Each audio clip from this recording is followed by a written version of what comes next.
At this time, please stand and pause for a moment of silence.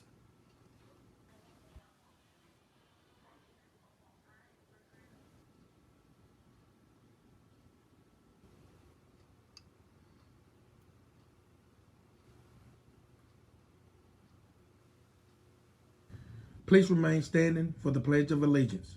Salute, pledge. I pledge allegiance to the flag of the United States of America and to the republic for which it stands, one nation, under God, indivisible, with liberty and justice for all.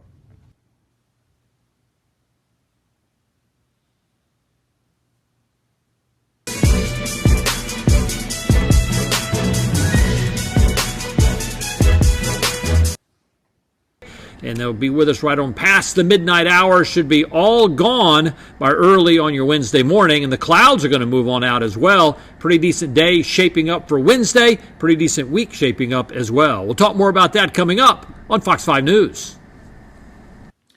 Hello, ladies and gentlemen. How are you doing today? I want to try something with you. I have a book here that's called Lost in the Sun. It's by Lisa Graff. And what I want to do is start off reading part of the book, the beginning of it, the prologue. And then I'm going to read a little bit of the beginning of it, and let's see if you like the book. And we may discuss some of the parts of it later on. But let me tell you briefly about this author. Here's a couple of things they say about her and some of the titles she has written before in the past. It says, Lisa Graff is the critically acclaimed and award-winning author of Absolutely Almost, A Tangle of Knots, Double Dog Dare, Sophia Simon Solves Them All, Umbrella Summer, The Life and Crimes of Bernetta Wallflower, and she also wrote the book And the Thing About Georgie. Lisa Graff's books have been named to more than 25 state award lists and have been touted as the best book of the year by booksellers, teachers, and librarians. So when you get a chance, let's look at some of her books. So let's start off here. Lost in the Sun. When we were real little kids, Mom used to take Aaron and Doug and me to Sal's Pizzeria for dinner almost every Tuesday, which is when they had their family night special. I think she liked it because she didn't have to worry about dinner for 3 growing boys for one night. But we liked it because there was a claw machine there, one of those giant contraptions with toys inside, all sorts. A metal claw that you moved around with a joystick to try to grab at the toys. As soon as we got into the restaurant, Mom would hand us $2, which is how much it was for 3 tries. And we huddle around the machine and plan our attack. We didn't want to waste that $2, so we usually took the whole amount of time until our pizza came up, trying to get one of those toys. Back then, I had my eye on a fuzzy blue monster, and Doug was desperate for one of the teddy bears.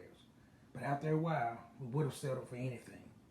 Aaron, as the oldest, was the designated joystick manipulator. And Doug, the youngest, would stand at the side and holler when he thought Aaron had the best angle on the chosen toy. I was in charge of strategy. Mom would sit at the table, waiting for our pizza, and read her book. I think she enjoyed the claw machine even more than we did. We spent 6 months trying for a toy in that claw machine. $48, never got a single thing. No one else had gotten one either, we could tell. None of the stuffed animals ever shifted position, but we were determined to be the first. Finally, the owner, Sal Jr., made us stop. He said he couldn't in good conscience let us waste any more money. Then he got a key from the back room and unlocked the side window panel of the claw machine and showed us. See how flimsy this thing is? He said, poking at the claw. Here, Trent, have a look. He boosted me up till I was practically inside the machine and let me fiddle with the claw too. After that, it was Doug's turn and then Aaron's. A cheap piece of metal like that, Sal Jr. told us, it could never grab hold of one of these toys.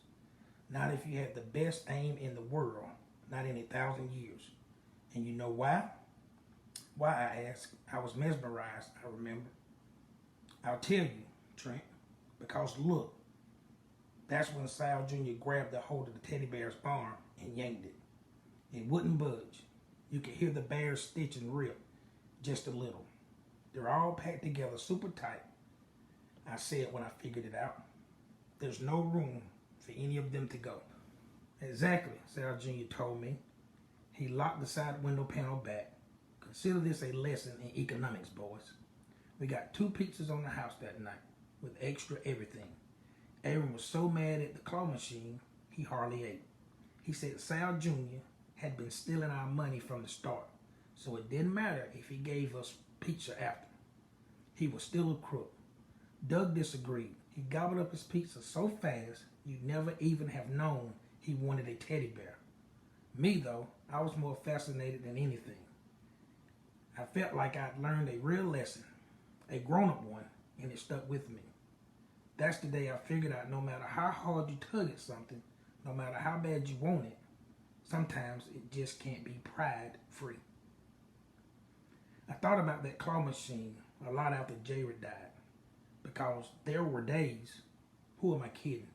Every day was one of those days when I wish I could lift that moment out of my life, just scoop it up with an industrial-sized claw and toss it into a metal bin, remove it from existence so it never happened at all. But I knew that was something that I couldn't ever do. And not just because I didn't have the magic claw machine with the power to erase events from history. No, I knew I could never disappear that moment. Because just like with that claw machine, there were so many events pushed around it that there would be no way to get it to budge. Everything that happened before and everything that happened after, those moments were linked together, smushed together. Still, I couldn't help thinking that if I had to do it over, I never would have hit that hockey puck. That's something to think about. Now, Kinsley wants to read the first part of this, and we'll let her continue.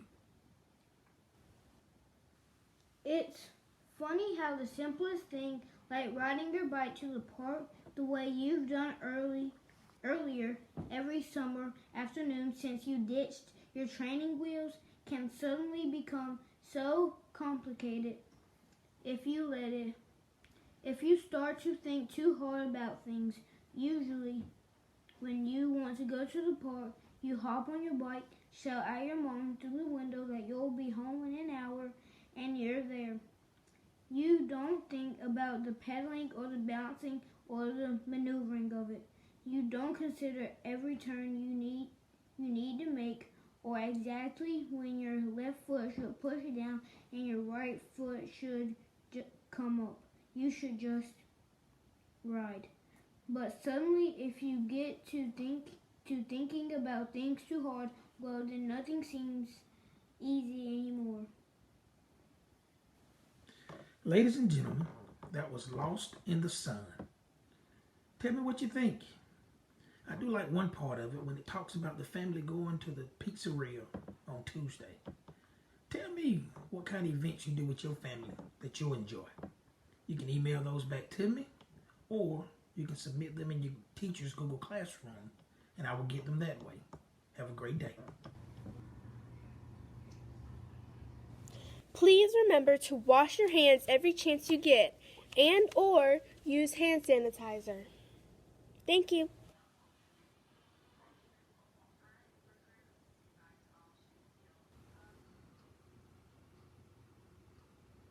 Remember the golden rule. Treat others the way you would like to be treated. Have a blessed day.